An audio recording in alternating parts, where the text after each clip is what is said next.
Before we get into the latest on the Dolphins, some unfortunate news that I'm sure you guys have heard about already. Former Dolphins cornerback Vontae Davis was found dead on Monday at the age of 35. A very tragic end to a life there for Davis. Not many details really known at this point beyond that foul play doesn't seem to be suspected. So I'm sure you guys have seen that news. If not, it is a disappointing and heartbreaking development there for Davis and, of course, his family as well. Let's move to some maybe better stuff, although we're talking about a potentially serious injury here, so, still not great news. That's on Connor Williams. The Miami Herald reports the Dolphins are open to a return for Williams if he plays this season. Here's what Barry Jackson wrote on Williams. It's undetermined if free agent center Williams will play this upcoming year because of a serious knee injury. But when he does play again, the Dolphins have not been ruled out as a possibility, a league source said. The sides will remain in occasional communication, which is probably updating like, how you doing? Here's your rehab, whatever. Look, let's be clear. I do not believe this is a normal ACL tear. If you got the comment about, he's getting ready for the rehab, he's not worried about signing with the team right now. We've seen guys come off injuries and sign that off season. I don't know when we'll get the full details on it, but this was not a normal ACL tear. And the Miami Herald even kind of mentions that, it's probably not just a normal, full tear or whatever, clean snap, whatever you normally get for those injuries, because it didn't happen like a month ago. It happened in season. Typically, players return from that ACL tear in a year at the most. Clearly, something is concerning here for Connor Williams, and that's not a good sign. And it sucks, too, because he was playing really well before he tore that ACL, in addition to whatever other injury happened as part of it. Yeah, there were still the occasional bad snaps. The penalties were still a touch high for him, but he wasn't getting beat in pass protection, and he was one of the team's better run blockers. The fact that Miami spent money on Aaron Brewer, I think, was a pretty clear sign they didn't think he was going to be able to play. At least not week one early on this year. They were like, we got to get help. We got to find a center. We don't want to gamble on the draft from that perspective. Now, Brewer has some guard flexibility, too, for if and when Williams plays this upcoming season. But, of course, so does Williams. He was a Texas tackle and a guard for the Cowboys before he joined over in Miami. So, prediction time for today's pinned comment. Will Connor Williams play for the Dolphins in 2024? Y for yes, N for no at the pinned comment of this video. Another idea floated out there for Miami is signing Tyler Boyd. Now, a couple different notes to get into here. First up is the argument from PFN with The Athletic reporting, non-Miami-based Athletic, that there could be some interest there. Here was the pitch from Dallas Robinson of PFN on the Dolphins adding Tyler Boyd. Miami is clearly looking for another wideout to play alongside Tyreek Hill and Jaylen Waddle. Let's give them a veteran pass catcher who's already used working behind two dominant receivers. Boyd has spent the past 3 years playing third fiddle to Jamar Chase and T. Higgins, serving as a reliable third option for the Bengals.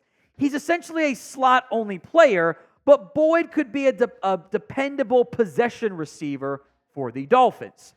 Now, of note here, this came out today from The Athletic, the Steelers angle of it.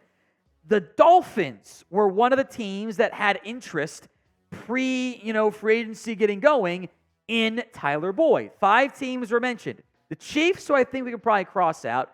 The Steelers were part of this conversation, but they're apparently out on Boyd as well because he wanted too much money. The Chargers still need a receiver. Miami, Detroit, which I think is running some of the same issues that Miami does as well, and the 49ers, who I'm not sure they need a wide receiver.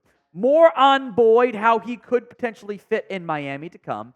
But first, today's show is made possible by Game Time. You can see the view from your seat before you buy, so you know exactly what to expect when you arrive.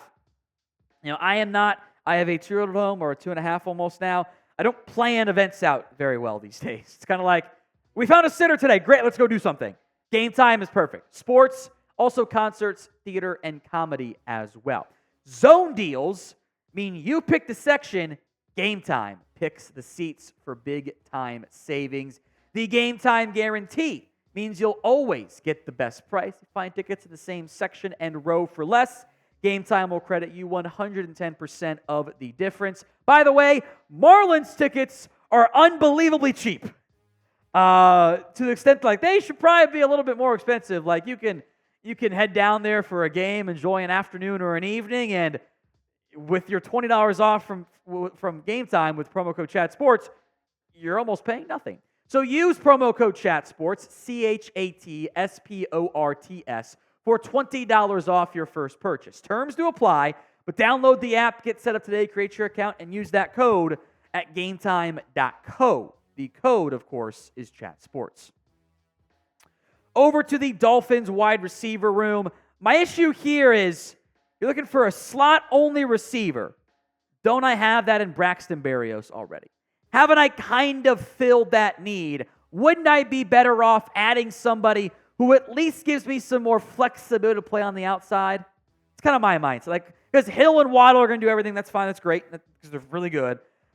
I would like my third receiver to be a little bit more flexible because I already have Berrios under contract. And Boyd's numbers have declined. And he wanted to go to Pittsburgh allegedly, wasn't happy with the offer that they gave him. Means he's probably not going to be happy with the offer that the Miami Dolphins give him. Would certainly be my guess and theory from that perspective. So I'm open to it if he's super cheap, but I think it makes more sense to pursue or draft somebody else. What do you want, though? Do you want to sign Tyler Boyd? S for sign, P for pass. Go vote in the comments. Before we go, I wanted to explore the idea, I've seen some other outlets do it as well, of the Dolphins changing their return game strategy. The new kickoff rule, I think, could result in some changes to how the Dolphins and other NFL teams operate their return game strategy in 2024. Braxton Berrios is reliable. That has always been his game. He's not a dynamic game breaker, but he's not going to turn the ball over. He'll make the right reads in terms of returns, when to bring it out, when not to. And average 24.5 yards per return, that's not bad at all. But the rules have changed. And I think they might favor more vision, more like running back style stuff back there, and or, of course, more explosiveness. Because the injury risk should drop with this new return style. It's not the same run-up. It's not the same explosive collisions. It's going to be a little bit more like you almost get the ball on reverse to a certain extent. So I think you can do some more creative stuff and get some more game-breaking back there. So we'll get some options already on this Dolphins roster, but would you put somebody else back there on kick returns, not named Braxton Berrios? 1 for yes, 0 for no. Now, the first name up here, and maybe you do this in like kind of high leverage moments of like, you're down by 7 late in the fourth quarter, let's go get a big return, is Tyreek Hill. I think you can operate more than you have in previous years of treating kick returns with the way the new rules are set up as a touch, a chance to generate an explosive play more than, okay, the ball's out of the back of the end zone. You're going to have more returns. You're going to have more chances. So why not give your most dynamic player a chance to do that, as long as you don't have injury risk concerns? To a lesser extent, I think Jaylen Waddle also stands out in that category. Now, he did some punt return stuff in Alabama as well, and was a little bit more productive in that area than a very small sample size for Miami in 2021. I would not rule out this idea of a running back, though. And good news, you have pieces here. Raheem Mostert has been a return guy before.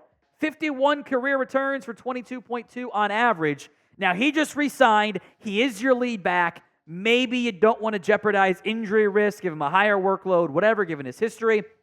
I think a dark horse name here for Miami, how about Achane? He was electric in a limited sample size of returns at A&M. He had 2 touchdowns on 20 returns. Every 10 he took back to the house. Now, that's not sustainable. But if you are trying to find better vision and explosive touches chances, isn't kick returns a way to get an extra touch for Achane every game or every couple every game? Right? I think that is an idea that should not be overlooked. Folks, we are 152 subs away. That is it from 56,000. Help us get there. Hit that sub button right now.